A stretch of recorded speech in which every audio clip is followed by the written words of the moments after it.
Olá, sejam bem-vindos a mais um episódio do podcast Maternar. Esse podcast que é feito para você que é mãe, para você que se importa com uma mãe.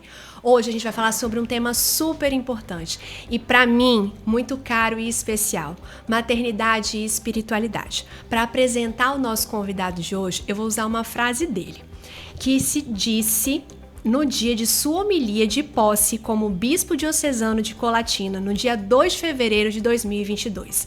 Abre aspas. Aqui estou para servir e amar com alegria. Fecha aspas. E eu tenho certeza que vocês, acompanhando esse podcast, vão sentir que, de fato, ele veio aqui hoje para servir com amor e alegria. Com toda a honra, com toda a glória e com esse momento super especial, apresento para vocês o nosso convidado de hoje, Dom Lauro. Seja muito bem-vindo. Muito obrigado, Lorena. Uma alegria estar aqui com você nesse programa com um tema tão interessante, tão importante na nossa vida. Vamos nos debruçar sobre ele. Tenho certeza. De novo agradeço e reitero o seu sim. Eu tenho certeza, com toda a sua agenda, o quanto você tem esses dias de atividades para fazer. Mas estar aqui com a gente é uma honra e um prazer de fato. Tenho certeza que a gente vai levar informação de qualidade, que é o legado do Movimento Maternar para quem está em casa assistindo a gente hoje, viu, Dom Lauro? Tá bem, muito obrigado. Uma alegria colaborar. Tenho certeza disso. Dom Lauro, queria começar o nosso podcast hoje falando um pouquinho sobre a história do senhor. Como é que foi essa trajetória, Como é que foi chegar nesse lugar que hoje o senhor ocupa dentro da nossa igreja?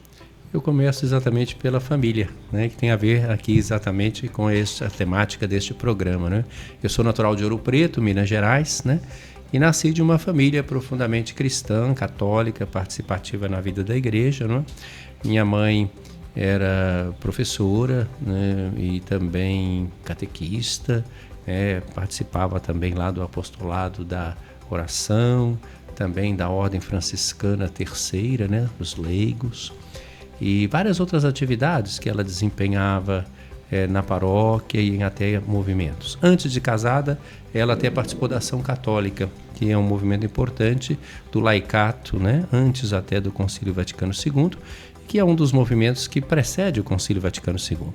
Meu pai também um homem religioso, farmacêutico, sobrinho do Monsenhor João Castilho Barbosa, que foi pároco lá em Nossa Senhora do Pilar, em Ouro Preto, 57 anos, Então, um homem também ali de igreja, membro das Irmandades, Então, eu nasci nesse lar, um lar de pessoas que realmente se envolviam com a vida da igreja, com a vida da sociedade. Eu me lembro quando eu era pequeno, tanto eu como meus irmãos, e eles visitando a casa dos operários, porque havia um movimento de um frei franciscano, Frei Luiz Sartori, e que procurava fazer esse trabalho evangelizador junto aos operários.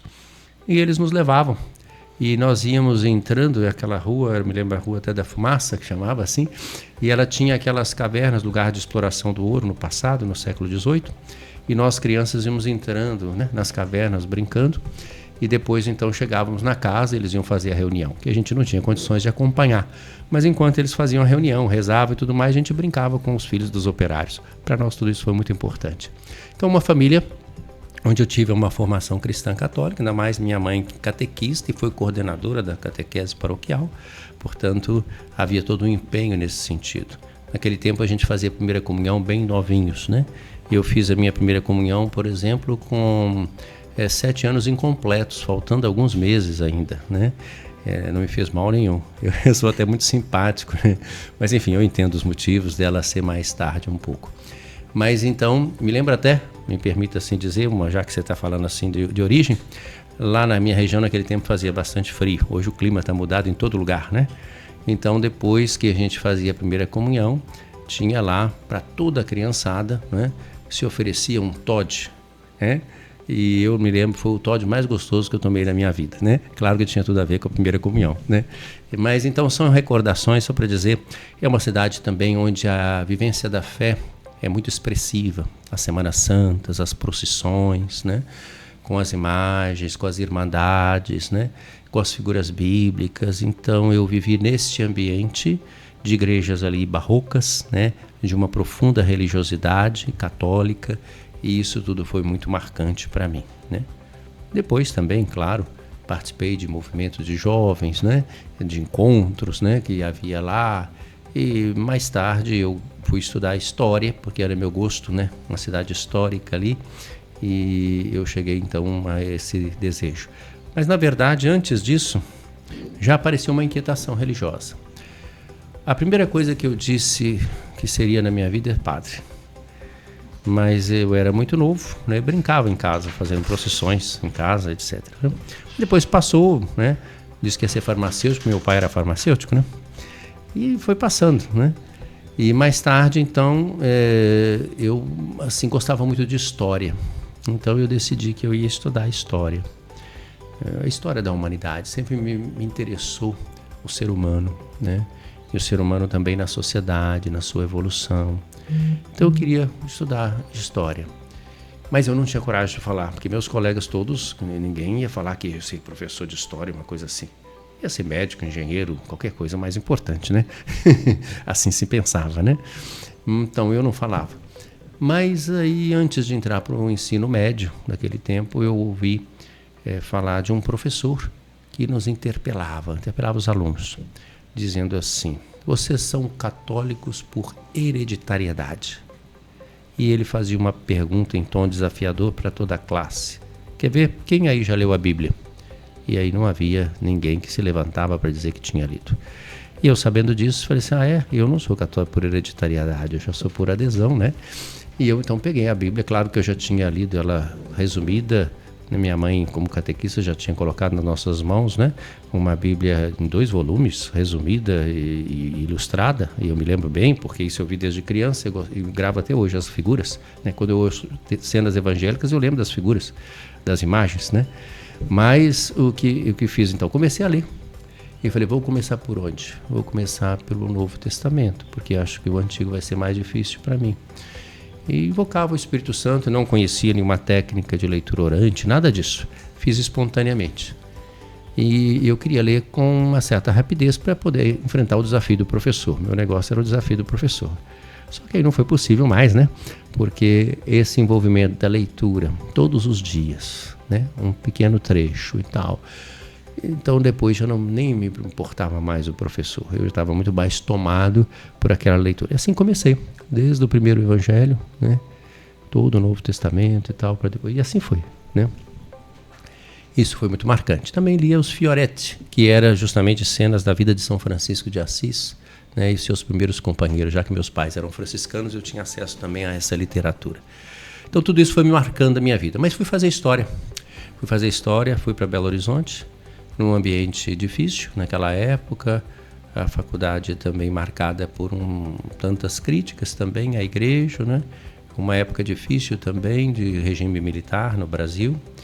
E então eu vivi este período ali. E eu me posicionando na perspectiva da igreja, né?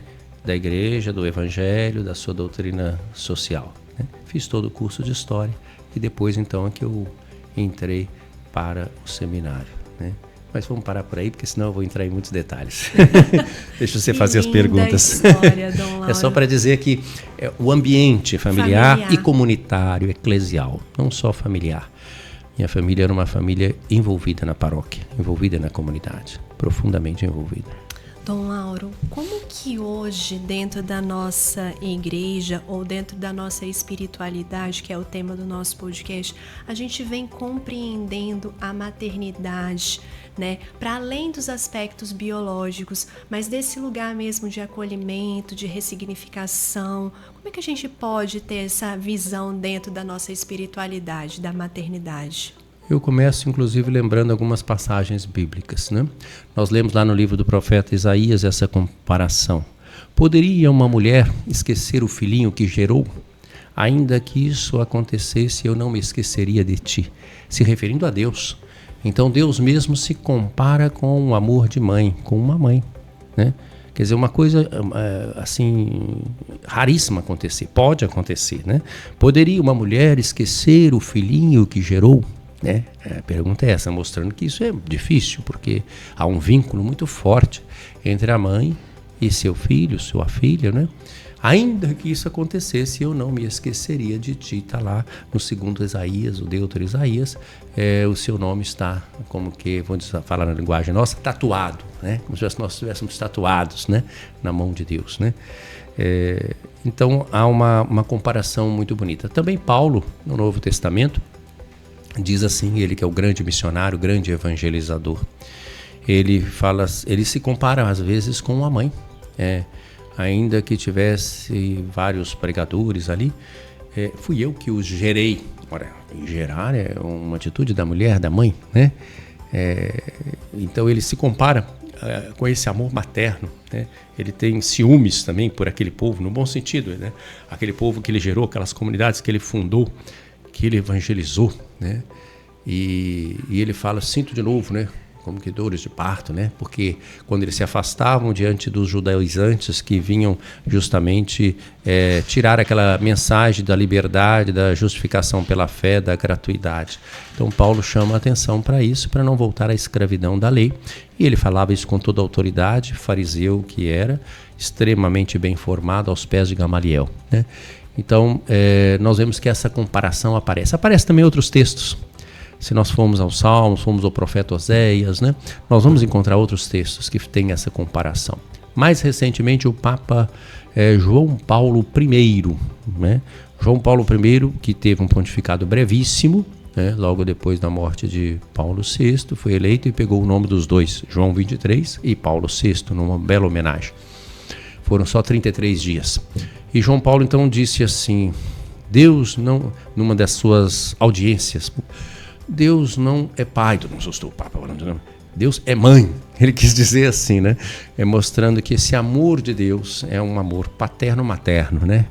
É um amor, exatamente isso que você está falando, do aconchego, né? É um amor de quem dá colo, né? Me lembro até deste salmo que eu rezei, inclusive, no dia logo depois, no dia da minha ordenação, né? Então tem um Salmo 130, 131. Fiz calar e sossegar a minha alma dentro de mim, como uma criança bem tranquila no regaço da sua mãe, né? É um pouco essa atitude nossa no nosso relacionamento com Deus. Então o amor paterno de Deus é um amor paterno-materno, né? Perfeito. Deus é pai e mãe, nesse sentido. Perfeito. O subtítulo do nosso podcast hoje, né, fala um pouco sobre colo. E aí, Dom Lauro, eu acho muito oportuno trazer uma figura. O senhor falou, né, da questão de ter uma experiência franciscana dentro de casa. E ontem, na homilia de Frei Robson no convento, a quem eu dedico também esse podcast, porque tem uma alma franciscana dentro de mim, muito gigantesca. São Francisco e Santo Antônio, para mim, são pilares da minha espiritualidade, junto com Nossa Senhora da Penha. E aí, ontem, ele trouxe uma imagem em sua homilia que eu achei muito propícia para a nossa conversa, né? Ele trouxe um quadro aonde São Francisco está ao lado de Jesus na cruz. E aí, né, São Francisco faz um movimento de abraçar Jesus naquele movimento, e Jesus traz o braço para baixo, né, e faz esse movimento de abraçar São Francisco. Esse colo da nossa espiritualidade, né? Esse colo que vem um colo, né, materno, que é o primeiro colo que essa criança tem, e depois esse colo da espiritualidade hoje. Dom Lauro, como a gente pode compreender esse colo em nossa sociedade hoje? Você lembrou São Francisco. Você sabe que São Francisco foi o inventor do presépio, né? Foi em 1223, ele, às vésperas do Natal, querendo celebrar como diácono, então montou um presépio lá com figuras, né? Boi e tal, burrinho e tal.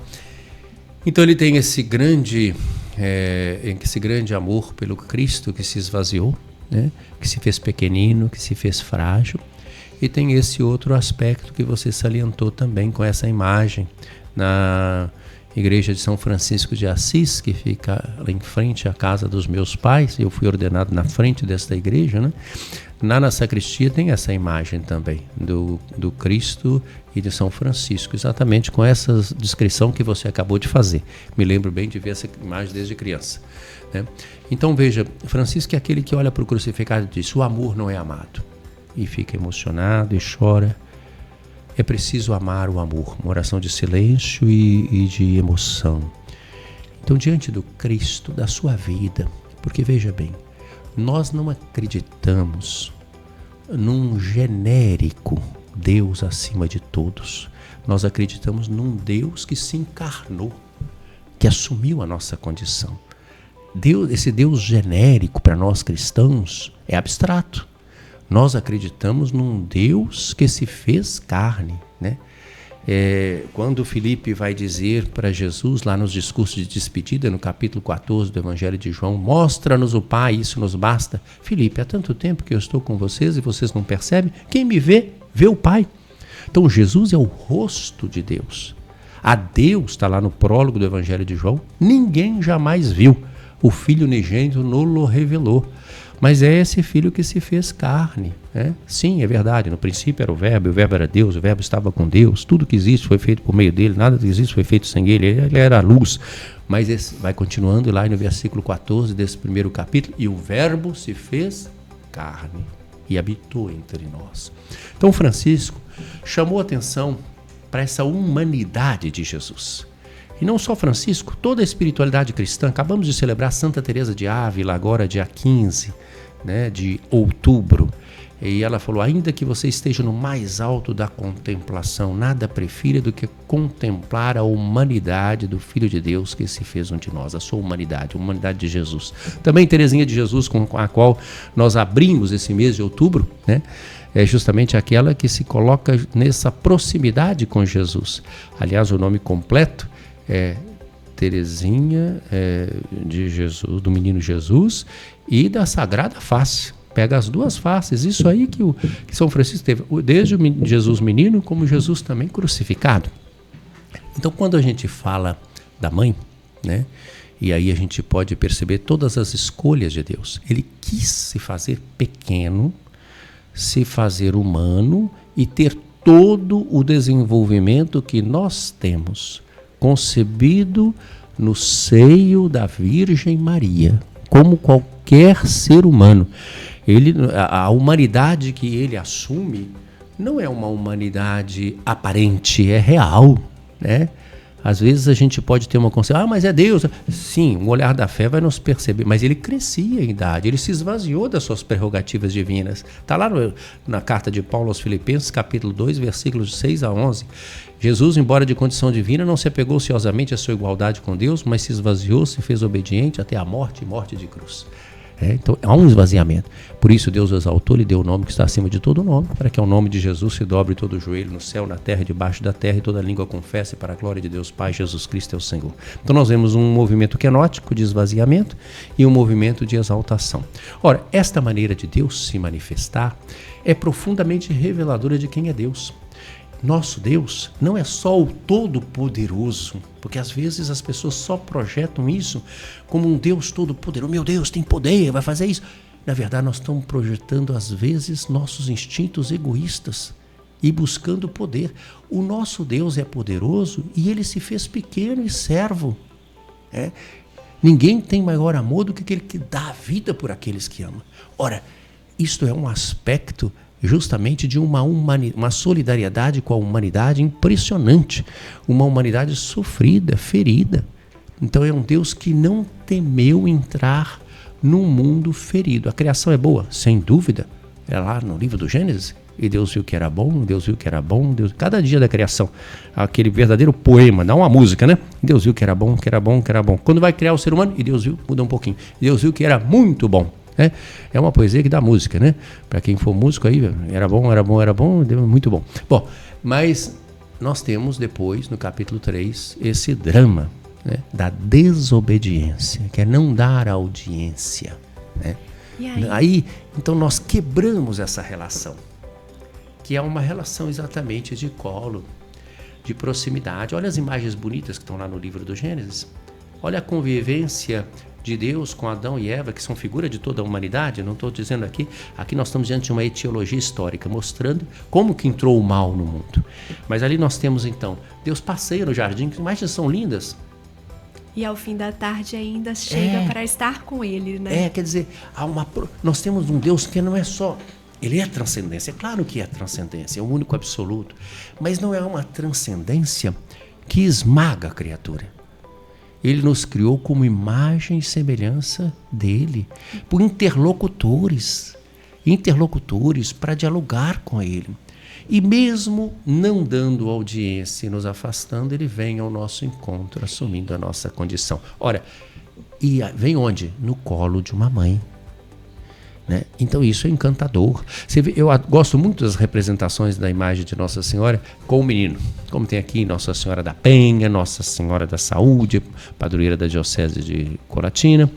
É muito bonito. Claro, são bonitas também as imagens que não tem o menino, mas as imagens com o menino mostram realmente a razão de ser e a grandeza da Virgem Maria, que é humana como todos nós, é criatura, mas é aquela que acolheu inteiramente o projeto de Deus, disse sim. Ela quebrou a desobediência, ela deu audiência, né? E aí muda tudo, ela acolhe. Tanto que nós rezamos todos os dias na oração do anjo. O anjo do Senhor anunciou a Maria e ela concebeu do Espírito Santo, né? Depois vem, eis aqui a serva do Senhor, faça-se em mim segundo. E o terceiro, e o verbo se fez carne e habitou entre nós. Quer dizer, a concepção vem a partir do sim de Maria, né? Então nós vemos que Deus quis se aninhar num útero, num colo, não é uma questão só biológica, é uma questão de acolhida amorosa, né?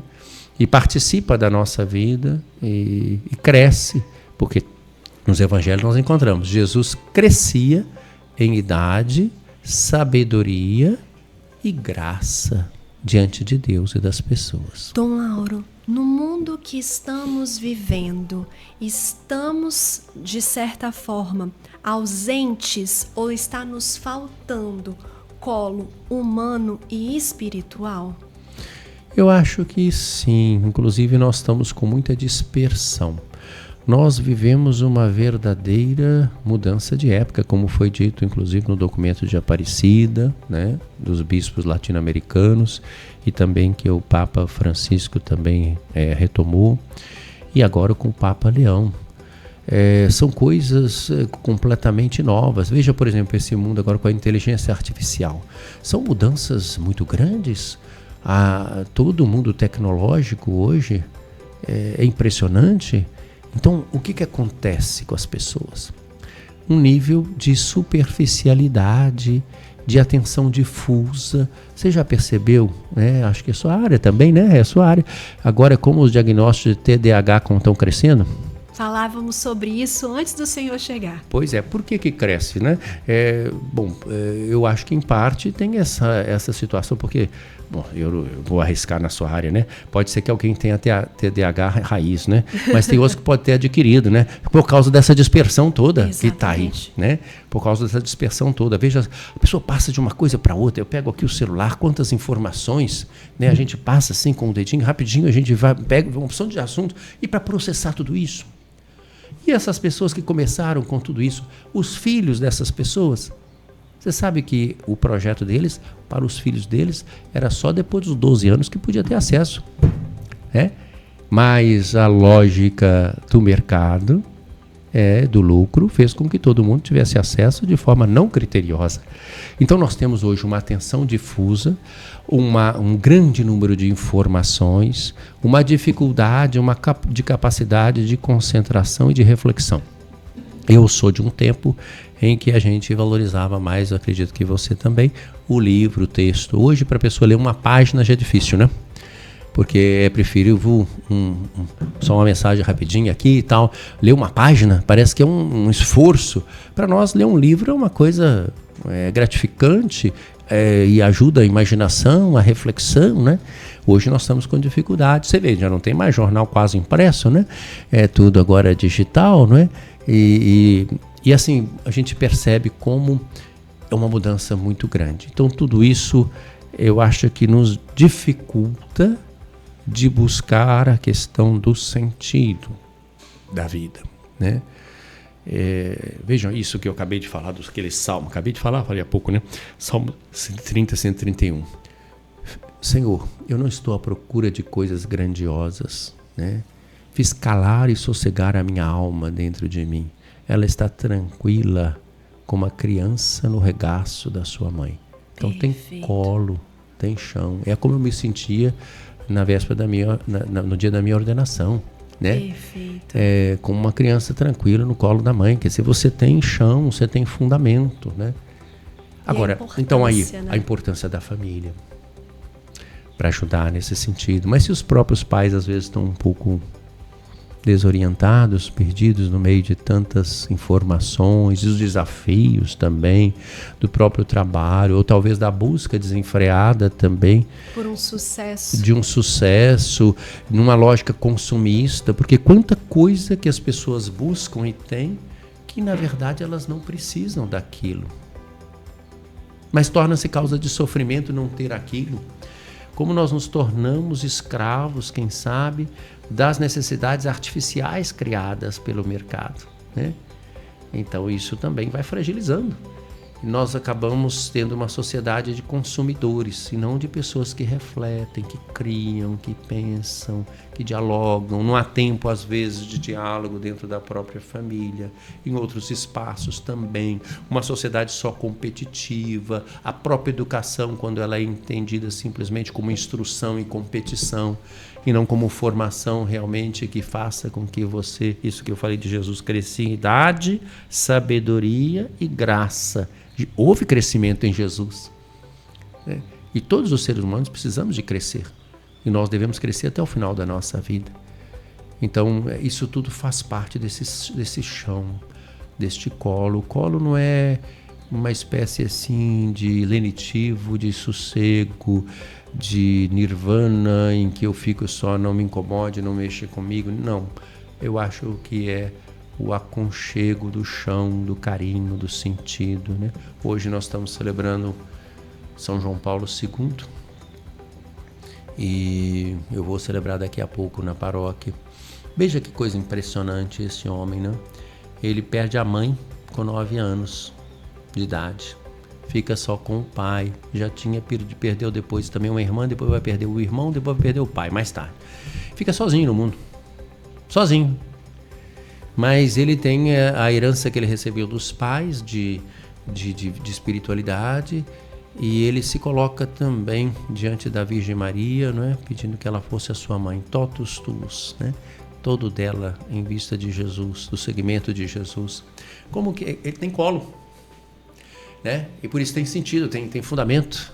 Perfeito. Nós precisamos disso. Perfeito. Dom Lauro, vou aproveitar esse gancho que o senhor trouxe a respeito de Maria e peço a permissão de quem está em casa para poder falar dessa mãe, dessa mulher, e começo esse bloco que a gente vai dedicar a falar sobre a sua experiência de maternidade com uma frase de Santo Antônio: quem pede sem Maria tenta voar sem asas.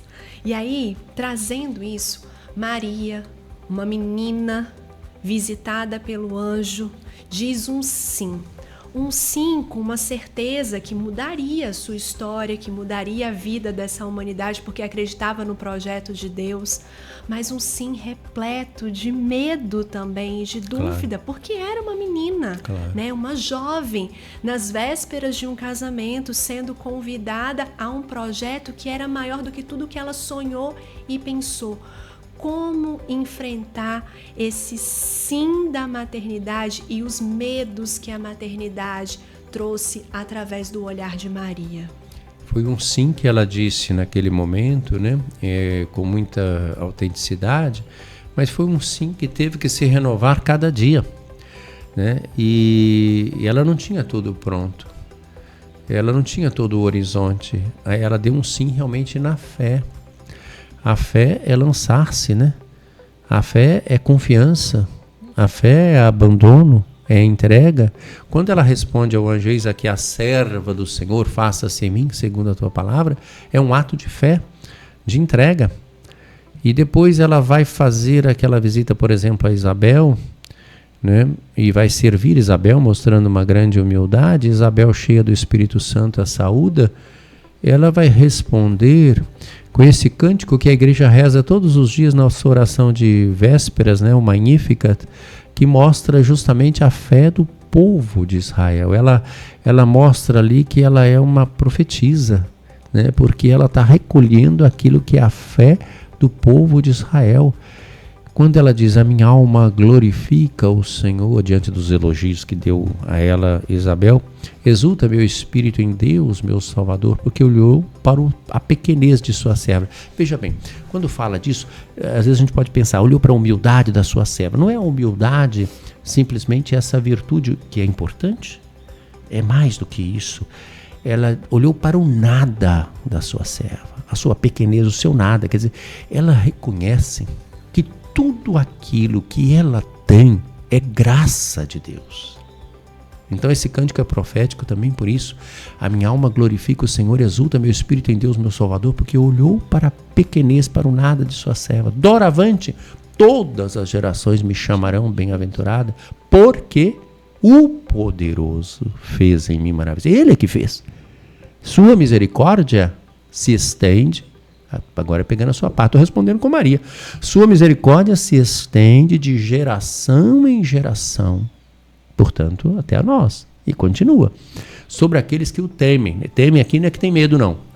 Temem é aqueles que têm temor reverencial a Deus, né? Percebem que Deus é amor e é proximidade. Isso que eu falei na primeira parte, né?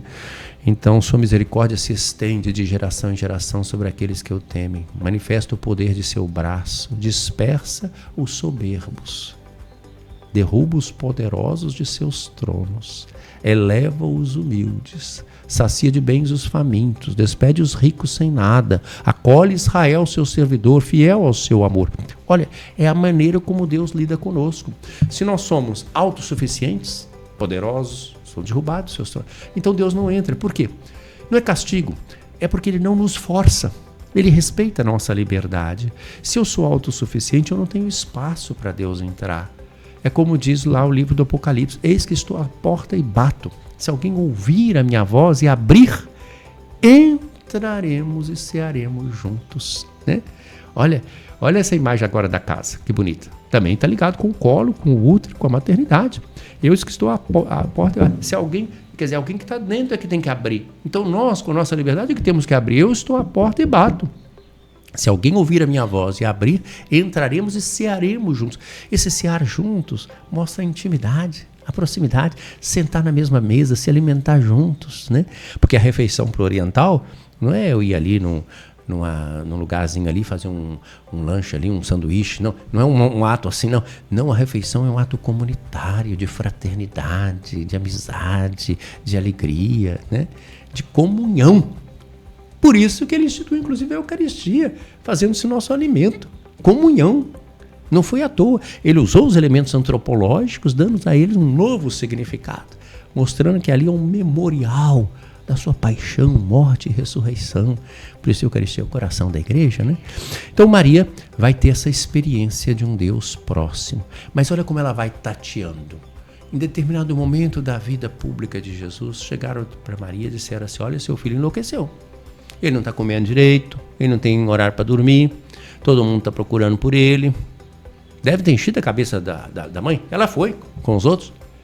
E disseram para ele lá, olha, sua mãe e seus irmãos estão aí fora. Seus irmãos e sua parentela. Ele olhou para aqueles que estavam ali. Quem é minha mãe? Quem são meus irmãos?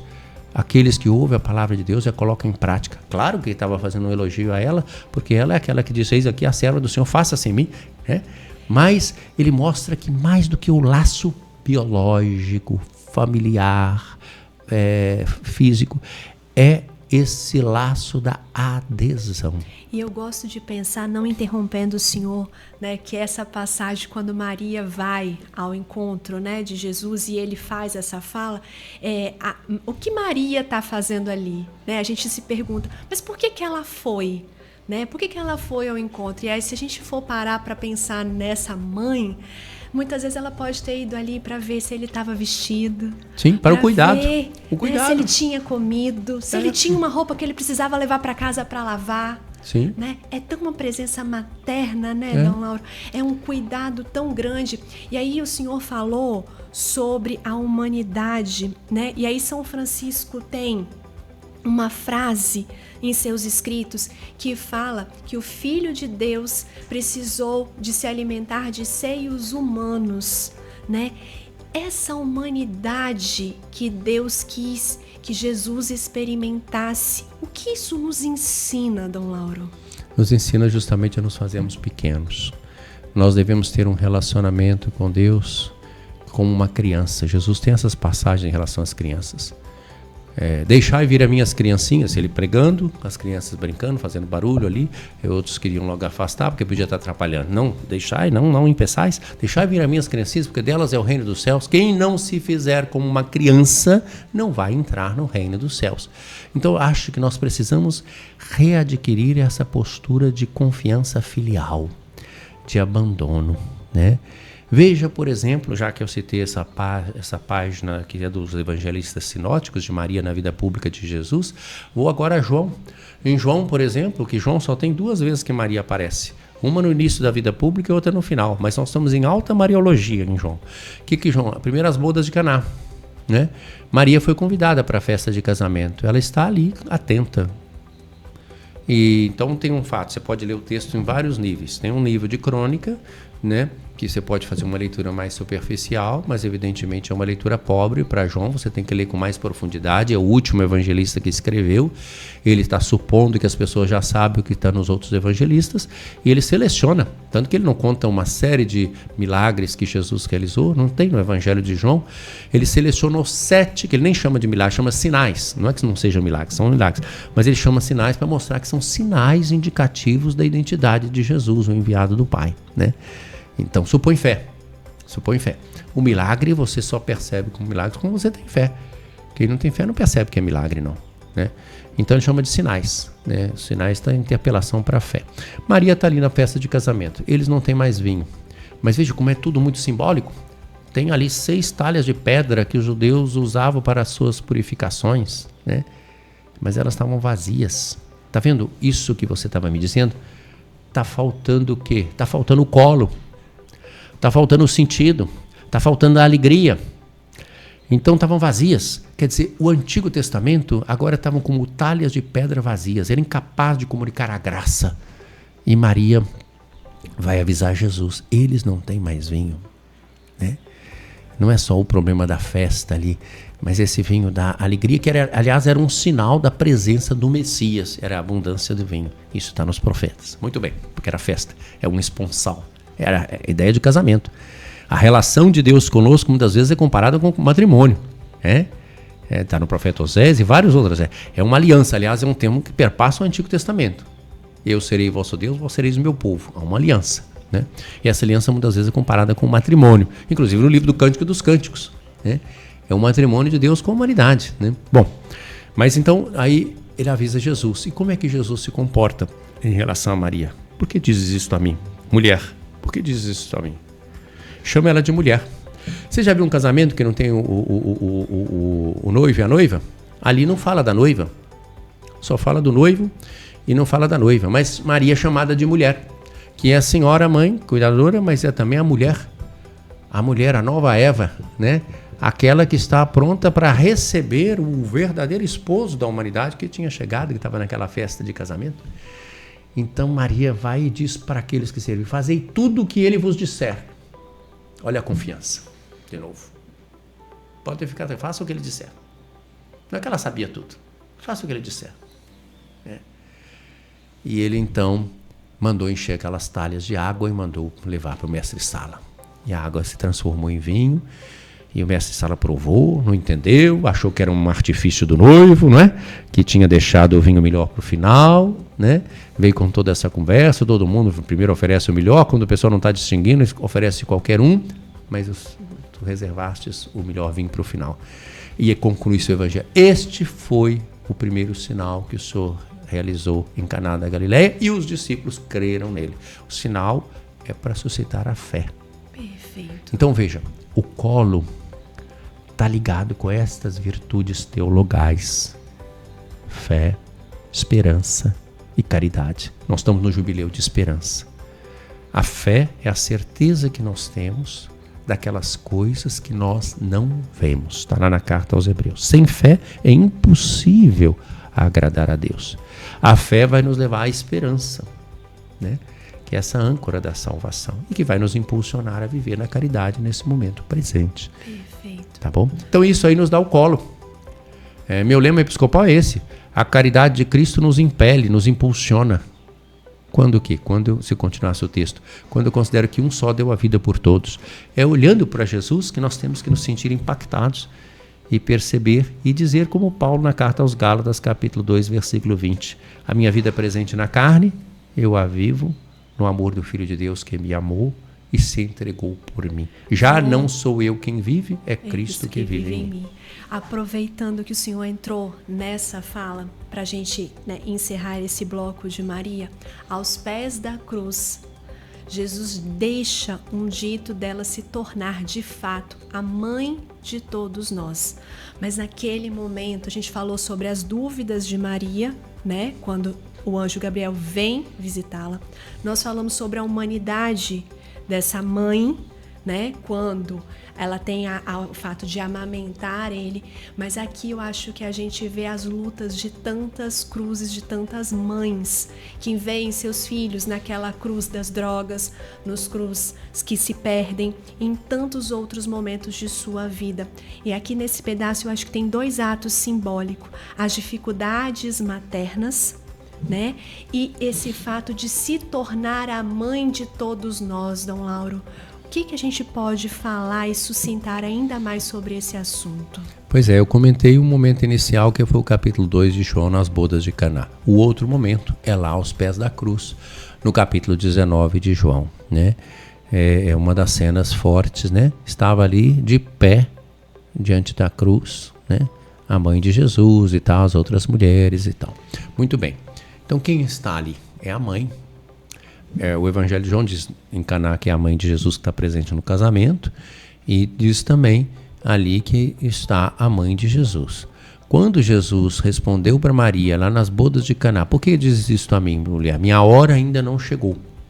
Mas acabou fazendo um sinal. Agora chegou a hora, né? Tanto é que no Evangelho de João, no capítulo 16, na oração 17, na oração sacerdotal de Jesus, ele diz: chegou a hora, glorifica o teu filho, para que teu filho te glorifique, né? E ele vai mostrar que chegou aquele momento. A hora de Jesus chegou, é a hora da cruz, a hora da entrega, de desposar a humanidade, de se entregar, de se doar, né? Totalmente, tendo amado os seus, amou-os até o fim. João capítulo 13, né? Um lava-pés, logo no início. Então, ali está Maria. E ali nós temos o testamento de Jesus, nos dando Maria como mãe, né? Como você disse muito bem. Mulher, novamente ele usa a mesma palavra, mulher. Um tratamento inusual, né? Senhora mãe, né? Mulher, eis aí o teu filho, se referindo a João, que ali representa todos nós, toda a humanidade, toda a igreja. Eis aí o teu filho. E se dirigindo a João, filho, eis aí a tua mãe. E desde aquele dia, João a acolheu em sua casa. Foi o que a igreja fez e faz, né? Não foi a igreja católica que inventou a devoção a Maria. Foi Jesus que nos deu Maria por mãe ali na cruz. Nós simplesmente estamos sendo fiéis à palavra de Jesus na cruz, no Calvário. Ele nos deu Maria por mãe. Ele disse que ela era a nossa mãe, né? Não somos nós que inventamos isso, né? E se dirigindo aos discípulos, também diz: eis aí a tua mãe, mulher, eis aí o teu filho, né? Então ela vai assumir essa maternidade, né, da igreja, mostrando também o vínculo de Jesus com os seus discípulos, com a igreja. Por isso que depois nós vamos ter esse desenvolvimento da compreensão da igreja como corpo de Cristo. Cristo é a cabeça e nós somos os membros, né? Não tem o corpo sem a cabeça. E a cabeça também não está separada do corpo. Quer dizer, a encarnação e sua paixão, morte e ressurreição, o mistério pascal, vinculou Jesus para sempre à humanidade. Porque depois que ele ressuscita, ele não voltou. Vamos falar assim, estou usando tudo metáfora, só posso falar de Deus de forma antropomórfica, né? Ele não está voltando para Deus como se fosse antes e não tivesse nada acontecido. Ele está voltando levando consigo a nossa humanidade. Ele não se encarnou e deixou depois a sua ligação com a humanidade, não. Olha que o cristianismo é belíssimo. São João Crisóstomo, grande padre da igreja, né? Padre grego, né, de Constantinopla, ele vai dizer: quer saber qual é a dignidade do ser humano? Olha para a direita do Pai. Quem é que está à direita do Pai? O Verbo encarnado, crucificado, morto e ressuscitado, portanto com a forma humana. Então à direita do Pai está a humanidade de Jesus, que foi assumida pelo Verbo. O Verbo eterno assumiu a humanidade agora é glorificada. Então a gente vê a nossa dignidade. Nós não estamos ameaçados de morte, Lorena. Vou usar a expressão um pouco assim. Nós estamos ameaçados de vida. Entendeu? Nós não estamos ameaçados de morte, nós estamos ameaçados de vida. Nós cremos na ressurreição, por isso é que a esperança não decepciona. É porque nós olhamos para esse mistério pascal. Nossa esperança é Cristo morto e ressuscitado, né?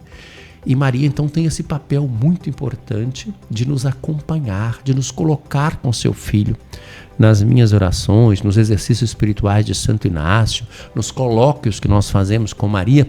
A gente pede: mãe, coloca-nos com teu filho, né?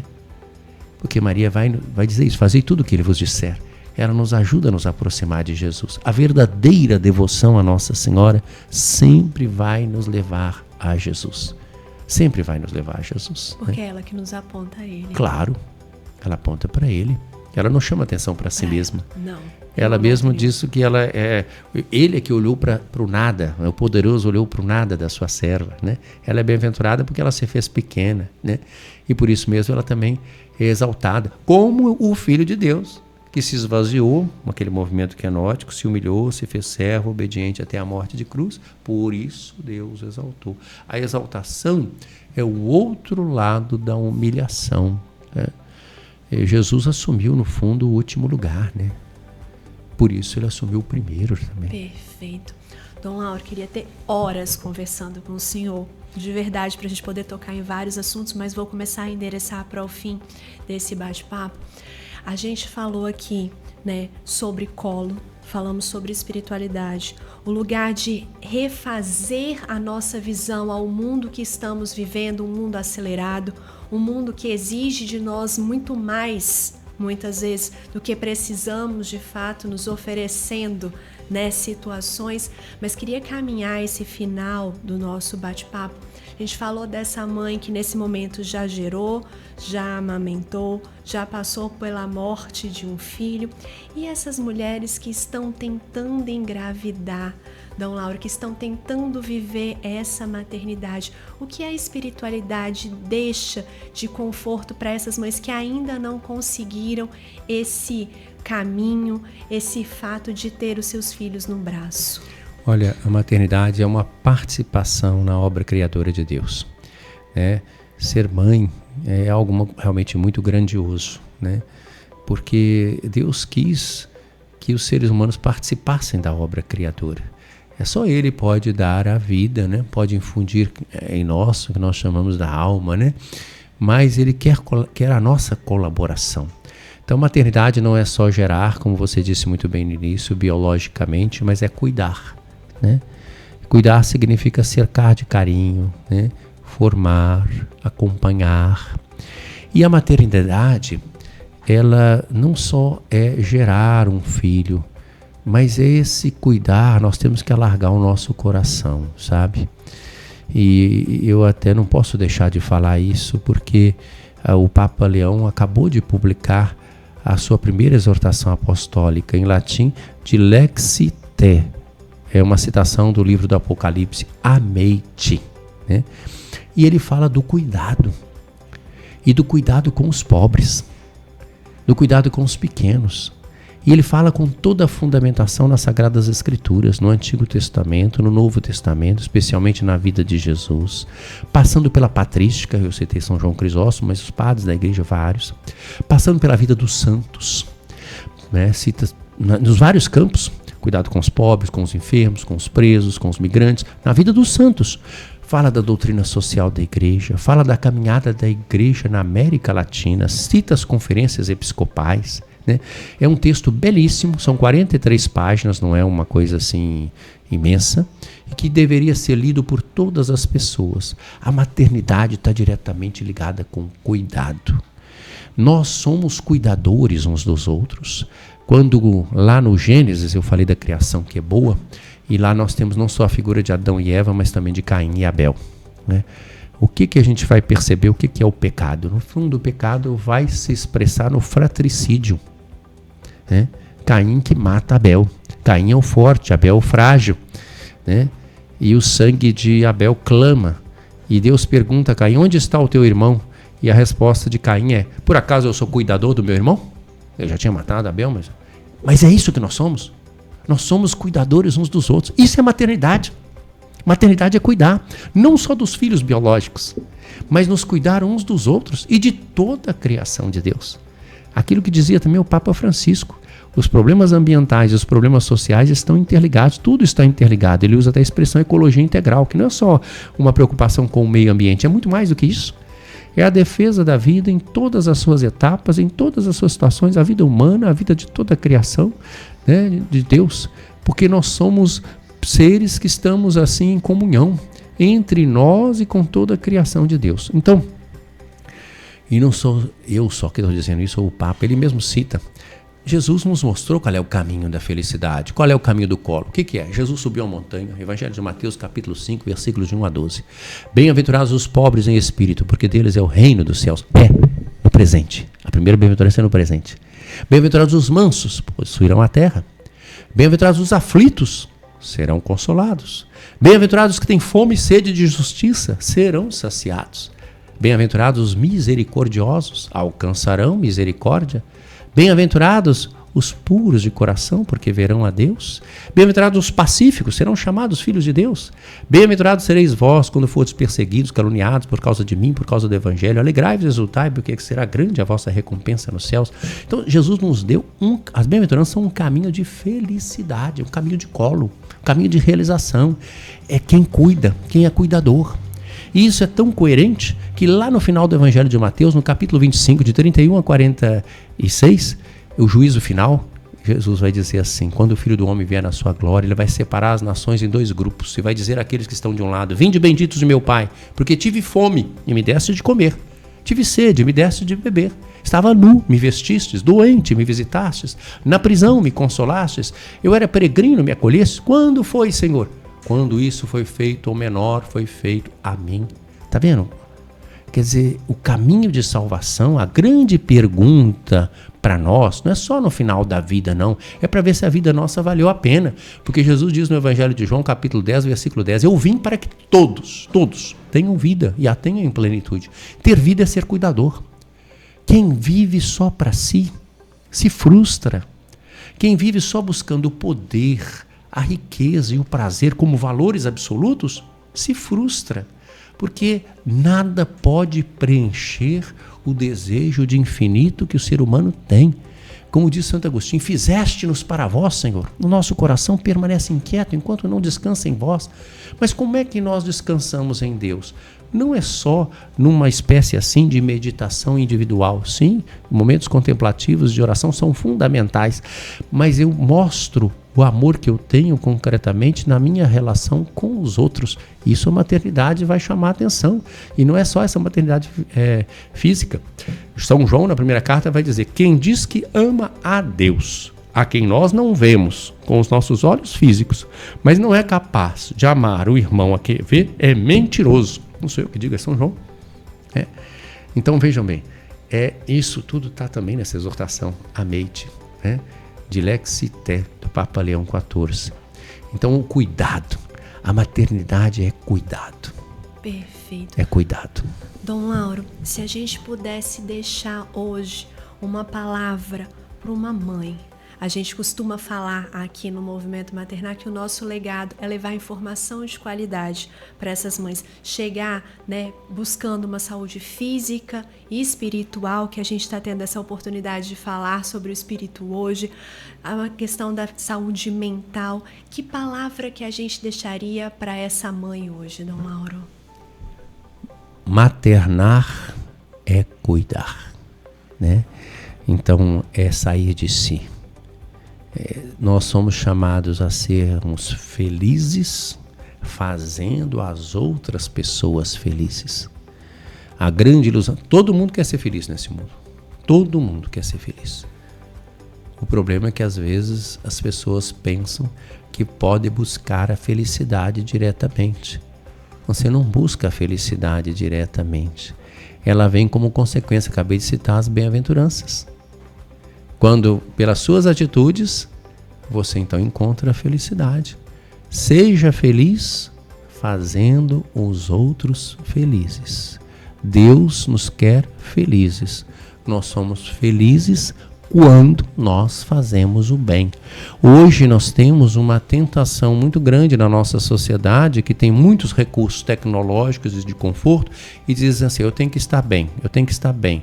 Coloca isso como se fosse o valor absoluto. Eu vou ousadamente dizer assim, e de acordo com o Evangelho, o importante não é eu estar bem, o importante é eu fazer o bem, aí eu vou estar bem, entendeu?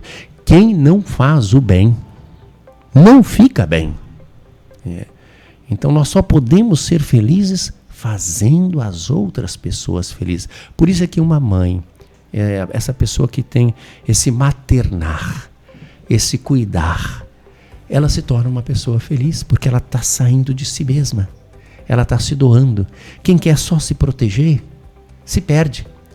Jesus falou isso, quem quiser ser meu discípulo, renuncie a si mesmo, tome a sua cruz cada dia e me siga. Porque quem quiser salvar a sua vida, quer dizer, só se vai perdê-la. Mas quem perder a sua vida por amor de mim e do Evangelho, vai encontrá-la. É isso que é o mistério pascal. É isso que é o mistério pascal. Às vezes a gente pensa que o cristianismo é só uma norma assim, de bom comportamento, a gente ser mais ou menos... Não, é coisa muito mais séria. Não nos esqueçamos, nós acreditamos naquele que foi crucificado, mas nos amou até o fim, e que termina dizendo, tudo está consumado. É a maior prova de amor. Ninguém tem maior amor do que aquele que dá a vida por aqueles que amam. Isso não é um enfeite. Nós cremos que o amor se revelou assim. Isso aqui, como diz São Paulo na primeira carta aos Coríntios, para os judeus é escândalo, porque eles se pautam numa religião só da retribuição. Eu faço determinadas coisas e eu alcanço a bênção. Para os gregos se pautam só pela razão, isso é loucura. Mas para nós é sabedoria de Deus. Está lá na primeira carta de São Paulo aos Coríntios. Então, sejamos felizes fazendo as outras pessoas felizes no segmento de Jesus. Perfeito. E a exemplo da Virgem Maria. Perfeito. Dom Lauro, não tenho como agradecer o seu sim, foi tão generoso, eu quis trazer o recorte da fala do senhor no início, porque eu bati numa porta, essa porta se abriu, o senhor no meio de tantas coisas esteve aqui presente, e eu me lembro perfeitamente de quando eu saí, eu disse assim, quando eu encontrei Dom Lauro, quando Maria quer, todas as portas se abrem. E tê-lo aqui hoje, falando sobre espiritualidade, deixando essas palavras, eu me emocionei várias vezes falando que meu olho encheu de água, porque como eu disse, peço licença, porque hoje não posso estar aqui só como psicóloga, estou aqui como mulher, como filha, e sempre falo isso nas minhas redes sociais e aprendi a fazer essa interlocução de que Nossa Senhora para mim é muito importante. Ela me aproxima, sabe? Essa mulher que passou pelas mesmas dores, sabe? Que grande parte de nós mulheres passamos. Ela não sentiu a dor do parto, mas viu um filho em cruz, que dor, Imagine ver seu filho nu, numa coisa onde era considerada na época a pior das mortes, ver ali, tirar de seu próprio peito um pano para que enrolasse ele, para que deixasse ele naquela situação, para que ela pudesse ficar ali acompanhando todo o processo, porque ela teve em todo o processo do nascimento à morte. Então não tem como não se apaixonar por essa mulher, Não tem como não olhar para ela. E eu encontro ela em Nossa Senhora da Penha, sempre falo isso, aquela que é das pedras, Então, assim, tê-lo aqui hoje, de verdade, Dom Lauro, foi um presente divino. E, assim, a gente acredita em milagres? Acreditamos, porque eles acontecem o tempo todo. E tenho certeza que quem está em casa vai perceber. Então, queria primeiro agradecê-lo pelo sim, por estar aqui com a gente. Esse episódio, né, vai ao ar agora e tenho certeza que vai chegar em todas as casas possíveis e espero que repercuta o mais grandioso possível para que a gente possa levar essas palavras. Queria te agradecer e queria pedir humildemente que o Senhor terminasse o nosso podcast hoje com uma bênção. Perfeitamente. Para todas as mães, para todas as famílias. Muito obrigada, Dom Lauro. Com muita alegria, Lorena. E eu aproveito, então, para saudar todas as mães, né? A mãe realmente é figura. É a figura talvez mais bela, mais radical que nós temos do amor de Deus no nosso mundo, né? Claro, os mártires, mas a maternidade não deixa de ser um martírio, porque a palavra martiria significa testemunho. Então a mãe dá um testemunho de alguém que se desvela, que se dedica, que se doa. Nessa linha do cuidado. Eu estou associando muito o maternar com o cuidado, né? Nessas guerras, por exemplo, muitas situações de pessoas que são cuidadoras. Eu vou citar uma mulher que não é mãe, nunca foi, mas é só uma figura. Por exemplo, Santa Teresa de Calcutá. Santa Teresa de Calcutá foi para a Índia, mas deixou a Europa, foi para lá, era uma freira, era professora de geografia, fazia já um trabalho bonito, mas ela vai cuidar daqueles que estão à beira da morte, naquele ambiente de tanta pobreza. E ficou ali, naquele galpão, cuidando, e algumas pessoas começaram a se insurgir contra ela e querendo que ela fosse expulsa dali, e denunciando como se ela estivesse ali fazendo uma espécie de proselitismo religioso. Então foi uma multidão, né, cega, como foi para condenar Jesus, para tirar a Madre Teresa e as suas religiosas daquele lugar. Quando chegaram lá perto, aquele que estava na liderança falou assim: bom, aguarde aí. E ela entrou lá para ver e viu Madre Teresa cuidando e os outros cuidando. Viu aquilo que estava lá, voltou lá fora e disse assim: vocês têm razão, nós vamos tirar essas religiosas todas daqui, vamos tirar. Mas no dia em que suas filhas e suas mães forem lá dentro fazer o que elas estão fazendo, né? Então, não era uma mãe fisicamente, né? Mas era uma cuidadora. A verdadeira mãe é aquela que cuida. Tem gente que nunca é mãe do ponto de vista físico, mas sempre foi cuidadora. Seja por adoção, seja tantas situações. Então, e é claro, e muitas mães, né, muitas, graças a Deus, são realmente cuidadoras, muitas mães físicas. Então, queria saudar todas as mães que possam realmente olhar para esse exemplo da Virgem Maria, que é humana, como todos nós, mas em quem Deus fez maravilhas e quer fazer maravilhas também na vida de todos nós. Me permitam, antes desta bênção, fazer uma oração tão simples que vocês todos conhecem, e aqueles que têm fé me acompanhem, saudando justamente aquela que Jesus nos deu por mãe. Ave Maria, cheia de graça, o Senhor é convosco. Bendita sois vós entre as mulheres, e bendito é o fruto do vosso ventre, Jesus.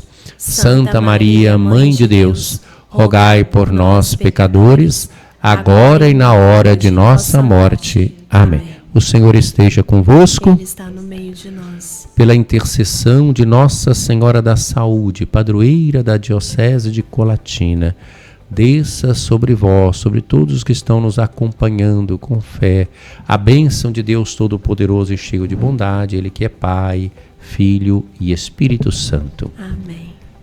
Obrigada, Dom Lauro. De nada. Muito obrigada mesmo. Obrigado pela oportunidade. Para você que está em casa, espero que esse podcast tenha chegado até você, até o seu coração. Nosso objetivo era falar sobre maternidade e espiritualidade, sobre esse colo, esse primeiro colo que vem de você, mãe. Esse colo que transforma, que é vida, que é luz, que impulsiona o teu filho. Então hoje, mãe, pega seu filho, coloca ele no colo, conversa com ele, abraça, sinta o cheiro dele. Vá para além. E se puder, fale desse Deus que é tão grande e opera milagres. Eu espero que vocês tenham gostado do nosso bate-papo. Até o nosso próximo encontro. Tchau, tchau.